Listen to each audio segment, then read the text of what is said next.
of you might have been with us, Dallas City Hall 1 year ago today. Oh, sweet, sweet. That is fantastic. Well, I have some object, because I emceed that too, and it was a great, great joy. And I remember that night 1 year ago, and obviously tonight is right in front of us, and I'm looking so forward to Election Day 2010. Is it November yet? So, if you take like a legal pad, make 3 columns, 1 year ago, tonight, Election Day 2010. Looks like this. 1 year ago, this whole Tea Party movement had hope for success. Tonight, we know it's successful. We know it. And on Election Day, that success brings about real change.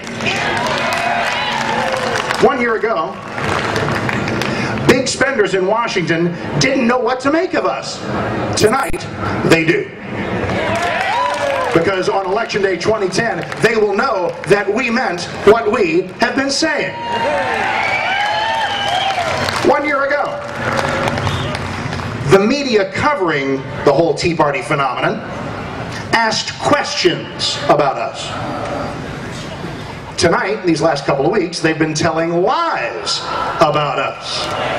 After November 2nd, they will record the stories of how we helped change America.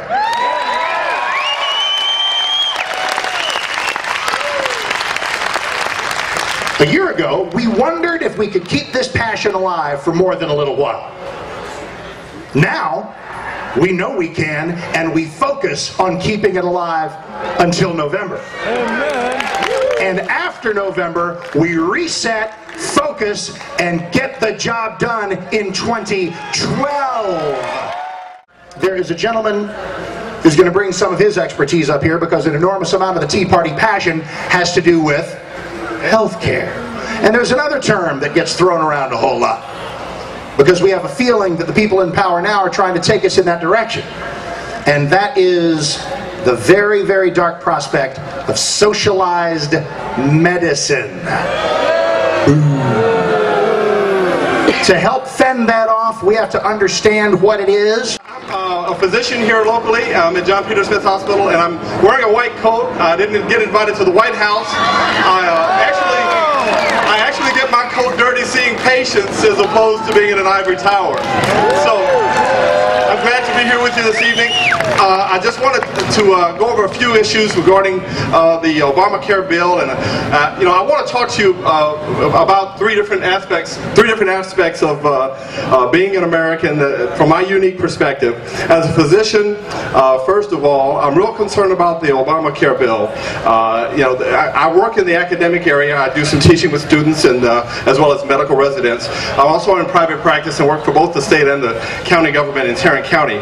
I'm going to go over some information regarding the health care bill, but I'm going to give you some references. One website is docs4patientcare.org, and that's DOCS, the number 4, patientcare.org. They have a lot of good information you can reference there, as well as the Heritage Foundation. The Heritage Foundation talked about 10 different disasters of Obamacare, and I'm just going to highlight a couple of them.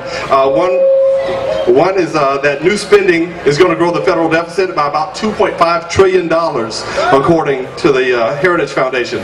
There's going to be new taxes, of course, with mandates, and employers will have fees associated with not insuring their employees, up to $2,000 for every employee after the first 30 employees. Regulations will grow government control over health care, expansion of broken entitlement programs.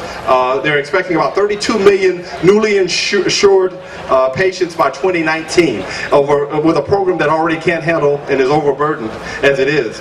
We're neglecting Medicare, which is due to be insolvent by 2016. And there's also, of course, questions of constitutionality with them forcing people to buy health care.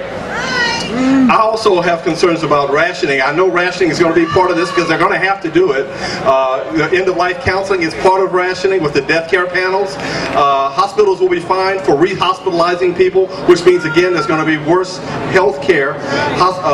Doctors' fees have been frozen by Medicaid for the past 15 years.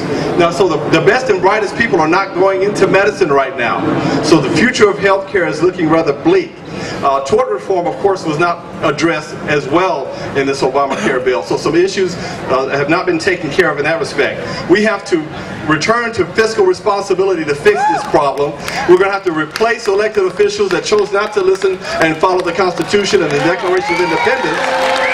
We have to replace all those guys this November, and we can defund this mess, and in 2012 we can repeal this bill by getting a different administration involved with this.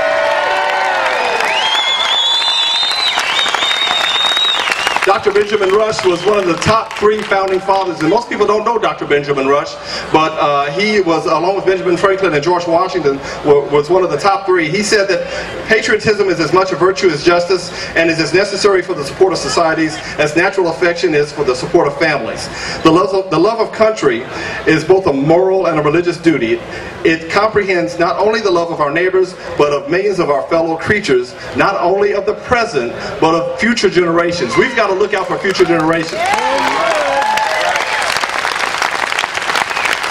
I just want to touch on a couple of other topics from my unique perspective as an American. I'm also an American of African descent. I'm first of all an American, but you know, I've been hearing a lot of talk about this racism stuff, you know, and unfortunately the cry of racism has become like the boy that cried wolf, because you don't know when it's real anymore. And you know, I've been part of the 9/12 Fort Worth group as well as the Dallas Tea Party, and I've met nothing but good, loving, supportive people that love this country and want the best for this country. And I'd like to say shame on the progressives. Yeah. Shame on and not all Democrats are like this, I know this, but shame on the Democratic Party, people that do this kind of stuff, that cry racism and point fingers at people that are good, honest, hardworking people. Yeah.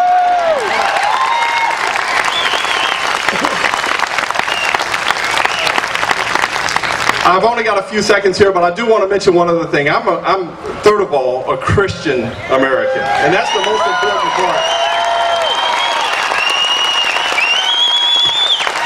And I just want to say, we have to understand, you know, we've been suckered into this separation of church and state garbage, which is basically an obscure line from a letter by Thomas Jefferson to the Danbury Baptist, in which he talked about a wall of separation, but he was talking about protecting the church from the government, okay?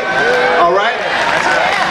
And so it's been misinterpreted, it's been misused, and you know, it's funny because most people don't know that the first English Bible in this country was published by the United States Congress for the use in schools. You know, you need to know your history. We as Christians have backed down from where we came from. And we need to understand that the Founding Fathers believed in the importance of Christianity in keeping this republic free. Because without a moral, virtuous people, you can never have freedom. You will have tyranny. I want to thank you very much. I've enjoyed my time with you. God bless you and God bless America.